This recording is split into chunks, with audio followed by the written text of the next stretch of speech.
हत्तीपुलावरून उडी मारलेल्या तरुणाचा मृतदेह सापडला. पुसद शहरातील स्मशानभूमीच्या मागील होडीकडे जाताना रस्त्यात असणाऱ्या हत्तीपुलावरून एका तरुणाने उडी मारल्याची धक्कादायक घटना दिनांक 12 ऑगस्ट 2026 रोजी दुपारी 4 ते 4:30 वाजताच्या सुमारास घडली होती.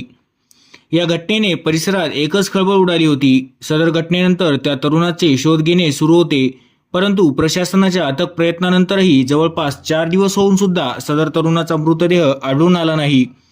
त्यानंतर आज दिनांक 16 ऑगस्ट 2026 रोजी सायंकाळी 6 वाजताच्या सुमारास सदर तरुण प्रदीप पांढरे याचा चिलवाडी गावाजवळील नदीत मृतदेह आढळून आला आहे.